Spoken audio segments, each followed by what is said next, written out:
Okay, this one here is going to be a bit experimental because I have a new gadget. It's supposed to let me film the sewing while I sew, but we'll find out. We're going to now test this brother machine for all the stitches. She doesn't trust it herself until I've tested it, so we'll find out right now. Let's first wind a bobbin. Does that pull up? Oh, yes it does. So I really probably should have checked the bobbin winding path in the manual, but I think it's that. And then we'll go around. Oops, you're just looking at the front of the frock. Right, and if I lean back, you should now be able to see the bobbin winder. Yes. Is it going to? Oh, come on, grip. Oh, it's grabbed it now. Now I will trim that tail off. There.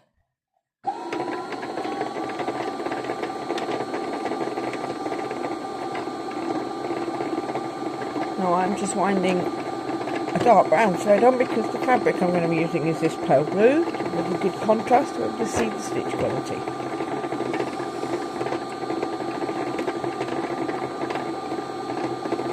That's enough for now. Right, we have bobbin.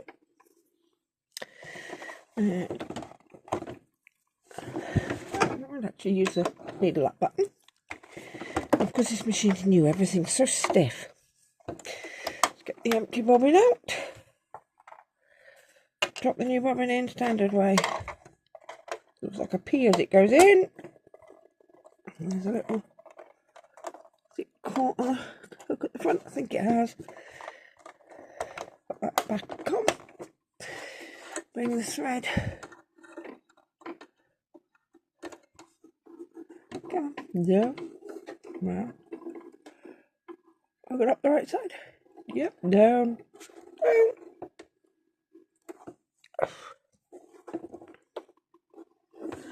That. Now I think that's going to do the needle threader. Yep. Under there.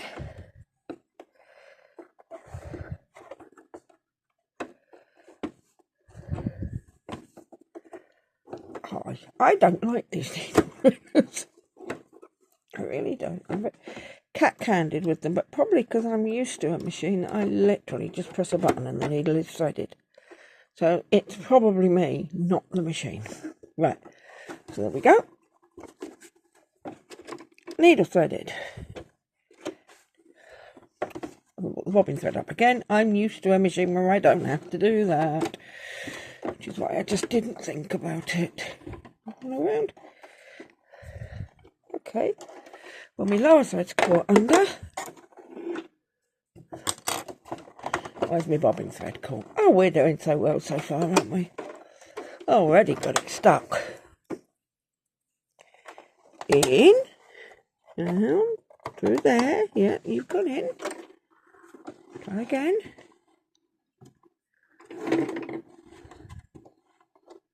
There we go. Got it that time. Got it that time. See? Things don't always go right first time. There we go. I feel like Bob Ross. There we go. We have it. Just get rid of some of the excess length on those threads.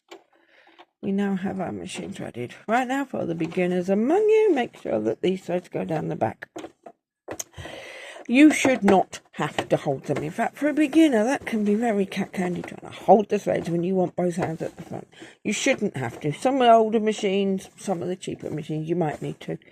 But on most modern machines, you should not have to hold them, but do make sure that they're straight out the back, not bunched up under here, not caught on the foot. Okay, so we now go with foot down, needle down. We check that our tension is at 4. This is our display. It is on stitch 00, which is that one, standard foot. So let's see, this should do us a nice, didn't make sure the pedal was in the right position, a nice straight stitch. Oh, listen to that hum. So there we go, beautiful straight stitch. So let's just try making it go a longer straight stitch. Has it done that? Oh, yep, that one's much longer. So there we go. So now we're going to change it to stitch 1. This button takes up the 0. Oh, that's the 0. This button takes up that second number. As you can see, we've got 0, 0, 0, 1, 0, 2. So you need to change both numbers. And I'm using this on slow middle speed so that I don't race off too fast. So we're now going to try that one. That is standard straight stitch, except if you watch, and I just keep telling you to don't move it with the needle down, but in this machine it didn't change until I started. So that's just a straight stitch in the middle. Okay, so I've reached the end of my thing. I will lift my needle. Yeah. Take it out. Take it off. There we have straight stitches. So let's try zigzag. Now this is what I suggest you do whenever you have a new machine. Now it doesn't matter how many years you've been sewing. Make yourself a... Oh, see, look, I'm pressing the screen because that's what I do on mine. So I've now changed it to stitch 2, which should be a triple straight stitch. Yeah, I can tell by the motion that that is what it's doing. So now we will try to change it to 3. That should be, oh, like a lightning stitch. This is a fabulous stitch for when you're sewing on stretch fabrics, but you don't want to do a full zigzag. This isn't as visible as a zigzag. Oh, that's a nice one. Yeah. So now we'll bring the needle up again. We'll change to 4, which should be our standard zigzag. So far, those first 4 stitches are our seam sewing stitches. Right, so now have we got, oh yeah, look, we've got a nice zigzag there. So let's just try going for changing the zigzag length. Oh, yep, that's definitely longer. Now let's try changing its width. Oh, this is a full 7mm machine. So now we've got the wide width, change its length. Oh,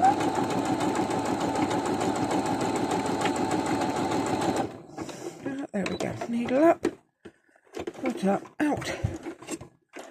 Off. Now we have an array of different zigzag stitches, all done on that one, stitch number 4, just by changing the length and the width. So if you do this every time you get a new machine, see, look, that's what I mean about having your thread right to the back. When I put it under there, it was at the front, and it can get caught. And these ones can get caught as well, so I'm making sure they're out to the right. Do this whenever you get a new machine, because it lets you see every stitch the machine does, and you can keep this in the bag with the machine for a record of every stitch. Now we're on the 3-step zigzag. Number 6 will be one of the overcasting stitches. Number 7 is another overcast. And this is the one I would use most commonly. So let me take it up, you can see the roll. And this is the next overcast. So they're all overcasting stitches. So that one there, can you see it?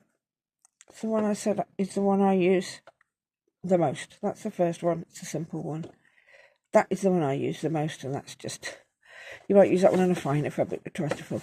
But if you're doing those on an actual garment, put the overcasting foot on.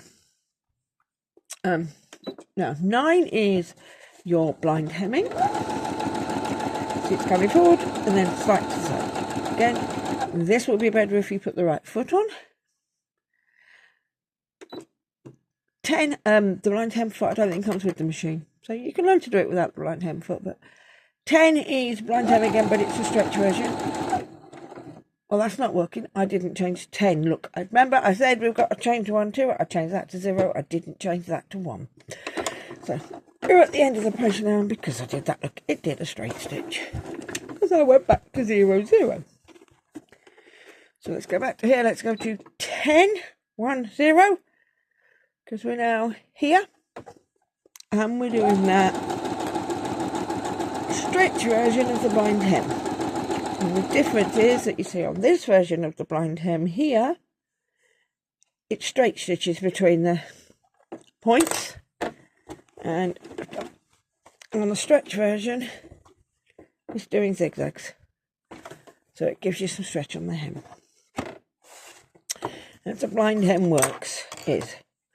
So it's not folded right. This you're sewing onto the actual hem part, and this piece cuts across and cuts onto the main fabric. So it just takes a tiny little bit of your main fabric every time. Right, let's go to 11. 11 is your blanket stitch. Okay. 12. I'm not sure what 12 is. Let's have a look, see what it comes out as.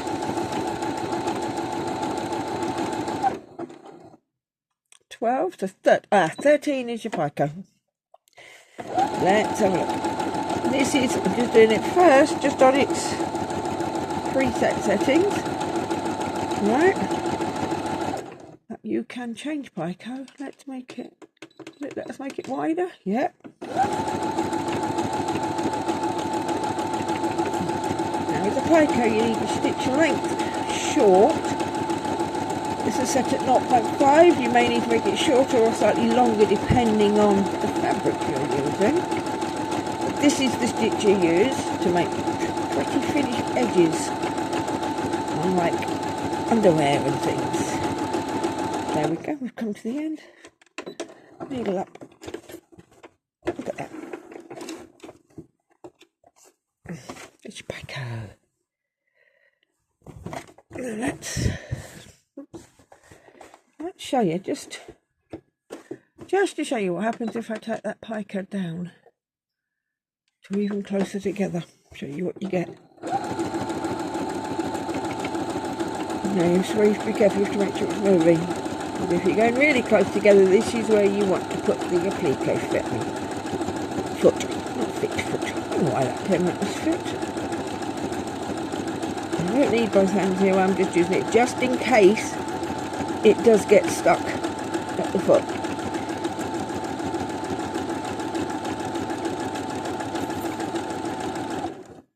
Right, now, there you go. And that's how you get a complete edge finish with it. It is so close together. And you can just carefully trim away the fabric around that edge. And you've got the edge finished. It's beautiful. Yeah, the reason for the applique foot is that the bottom of the zigzag foot is obviously flat. The applique foot has a little this bit here. It's touching the surface at both sides, but in the middle there it's got a channel. So where you're building up the bulks, if you can feel that definitely stands up. Where the bulk of the stitches is building up, it cannot get stuck on the front of the foot here. It slides through. So if you're doing close together stitching like that, you put the applique foot on normally. Right, so let's go to 14. 14, I can never remember the names of all these stitches. 14 is a joining stitch.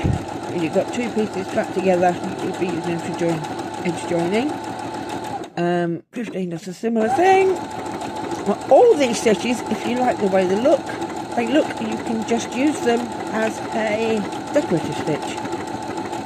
Right, what are we at now? 50, 60. Now we're into actual stitches that you're more likely to use as decorative. Again, they can be used as edge joiners. But you'll see when we take it out that some of them are very pretty. 17's an actual herringbone.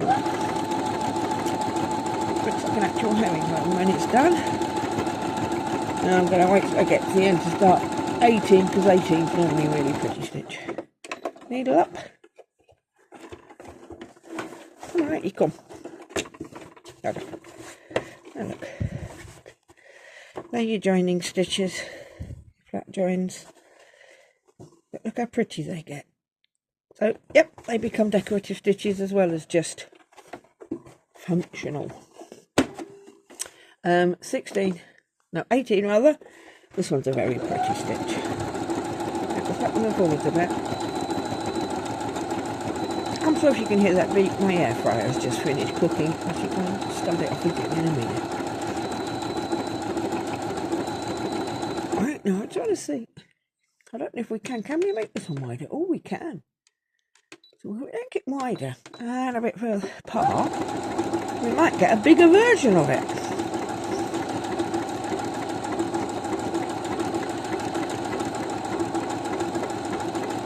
I like this one.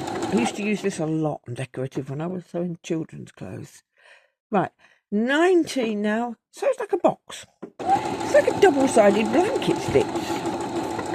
Again, it's decorative, or you can use it for joining edges, or even just going over edges where you might otherwise use a blanket stitch. 20. Go up. Aha, see, I remember that time. I went up both numbers. 20 is another one that makes a sort of box shape. Decorative. 21 is. Haha, you have to watch this. Can you see this? What it's doing here? It's going in a wavy line. So if we increase its width, get a bigger wavy line. Whee!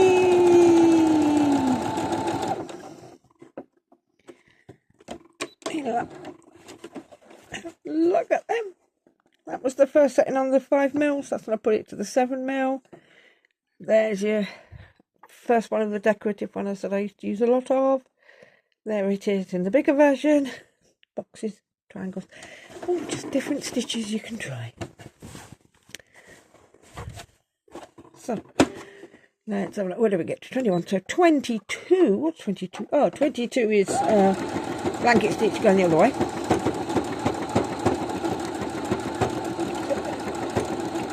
I think we have thread caught underneath at the moment. Oh, she's definitely chugging a bit for this one. It's moving there, so we'll have a look. 23.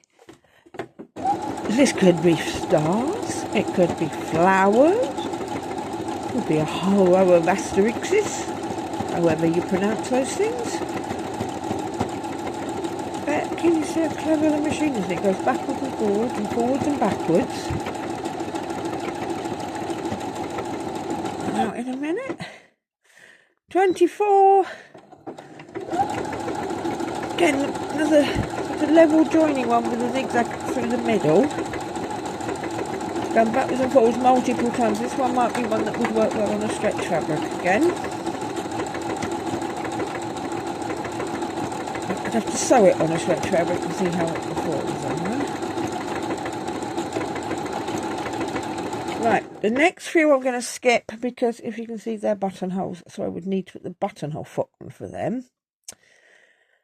Then we're getting into the quilting stitches, as they call them. So we've got 30. Where do we go from here? 30. What's this one? Oh. A mixture of single and triple stitches, I think, here. So then 32. This is going side to side. See, these are your really decorative stitches, which you can use as decorative or quilting, or again edge to edge joining. They're all very versatile. Let's have some pretty stitches, this machine. Oh, wow. Got to see if my much more expensive machine has stitches like this on it. But there we go. That's your stars, asterixes. That one's really quite solid.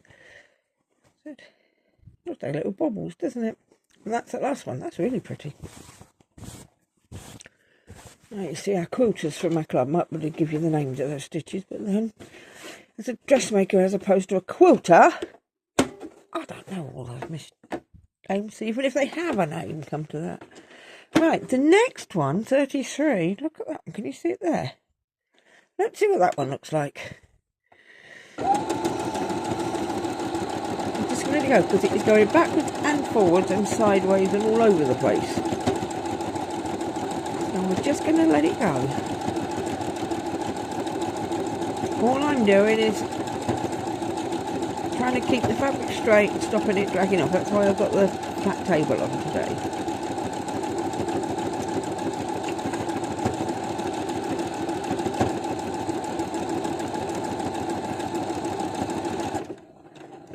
Okay, let's see. Next one is 34. This looks like leaves.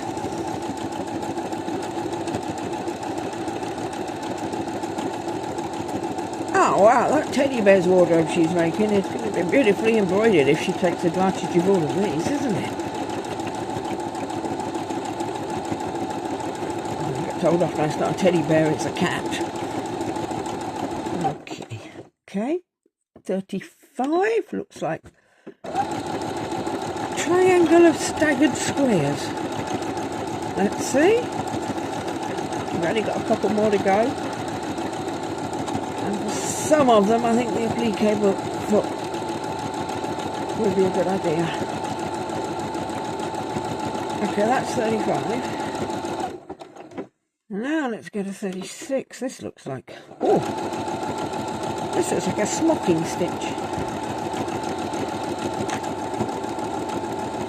It looks like on the diagram on the front of the machine, anyway.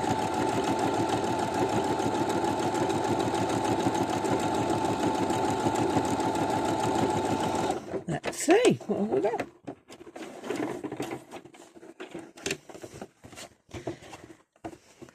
Oh wow, look, that's that first one. And the leaves. I'm sure there's a name for that one. Yeah, that does look very much like a smocking stitch. So, now, I am going to change the foot because the next ones are all satin stitch type. Tiny two of them. So hopefully you can see the difference. That's the zigzag foot I've just taken off. You see how there is, as you hold, there's a tiny little level there, then it goes back to being completely flat on the surface. This is the applique foot one. It's slightly wider, so yeah, got slightly more pressing down on the fabric from you. But that groove that comes from here, this is the needle, and the needle's going through the back of there, you see. On this one, I'm trying to tip them under my look. On this one, that's the back, and there's the lower area. That's the back of the groove, and that's the lower area. But on the applique foot, when it goes, the groove goes all the way to the back. So only the sides of the foot are in contact with the fabric at all time. So, let's see.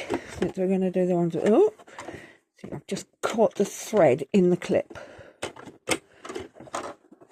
There we go. Oh, my thread to the back, so I'm going to be doing. Let's go to, I'm going to try 37 first. Full width, yep, they are full 7 mils already on here, right? I'm not going to change any of the settings. I'm on the default. I would like to get the pedal to come towards me though. There we go. My normal box that stops the pedal going back under the table isn't there because it was all cleared out and packed away for Christmas. Next week I can get my workroom stuff back out. Right, that's the one that looks like locks. Let's go to 38. This one's ovals, I suppose. So they come to points in a row. I'm sure some smart person can tell me the actual name for the shape. Now, if you did these using like a viscose or polyester, one of the embroidery threads, can you imagine how beautiful they'd look? And 39 is triangles.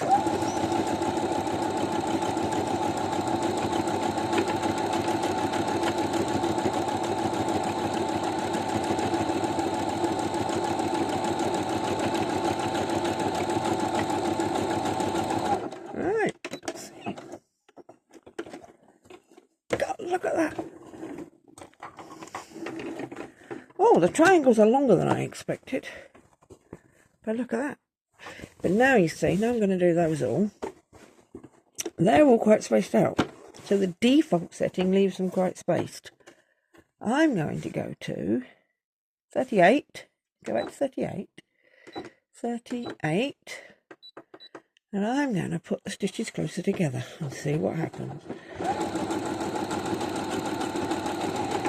It will be slower, but as long as the fabric is moving. But this is where it would struggle with the other foot, because these stitches would build up and it would stop being able to move under the foot.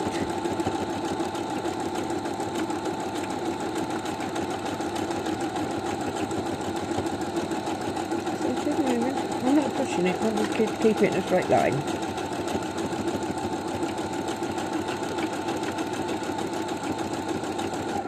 Alright, let's try changing to 39 and bringing that down to closer together stitches as well. This here is the tail of the thread. It's going to get caught in the stitching. Just let it stitch down. I'll pull it out afterwards.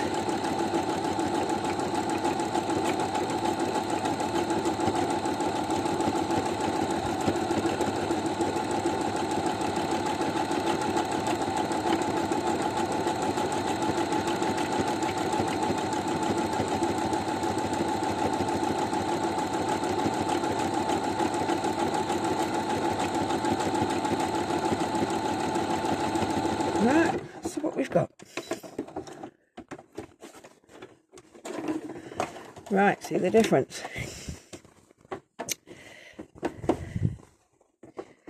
See, that and that are the same stitch. The difference is that's at 0.4 and that's at 0.2 for the thread stitch length distance. So if you did that one, they would become squares. And that one is the same as that one, with all those loose ends that were flailing around because the end got caught. See, it happens. And when it happens, you can just snip them out. But you can see why, if you're not careful with those thread ends, how they can get in at the back and they can get down into your bobbin and cause a problem. There. Whoa. I think it's very clever. So the only thing we've got left to check is the buttonhole. And I don't know if I've got anything that'll fit in the buttonhole to be a pretend button. Will a bobbin fit in it? Aha, there we go.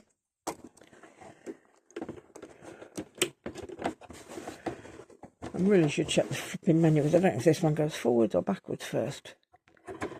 It must be that way to that way, mustn't it? That must be it. It must do that. I think. Okay, we'll find out. Because annoyingly, buttonholes are not consistent. Buttonholes are not consistent. I'm going to go to full speed for this because it will be annoying me if it's really slow. Let's just try it. I'm just going to just couple by hand just to see if I can work out which way it's going. It is going backwards. You ready?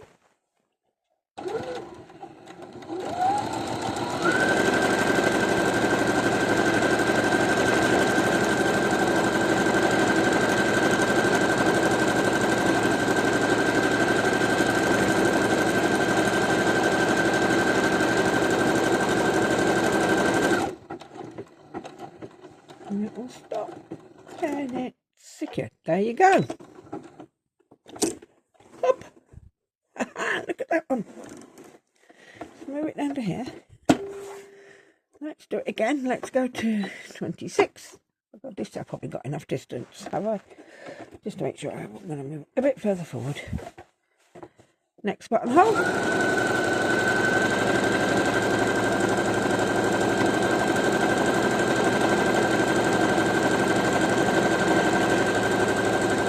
This again is another advantage of that slightly more expensive machine because you've got this one-step buttonhole.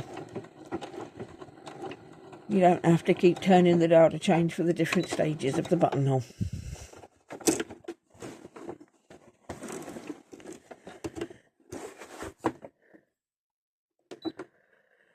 Oh, what are we on now? 27. Let's try this one.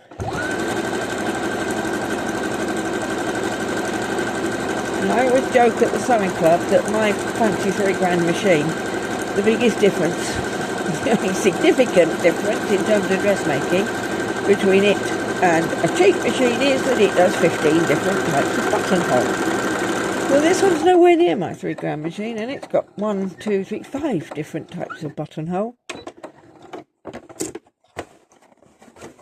Okay, the problem now is because I haven't been cutting the threads in between and it's got caught underneath. Yep. This is entirely my fault, so I am going to cut off now. You can see those 2 buttonholes. That one is because I didn't cut the threads in between and it's got caught. So I will go through and sort that out. But yeah, it's done 2. Straight-ended buttonhole.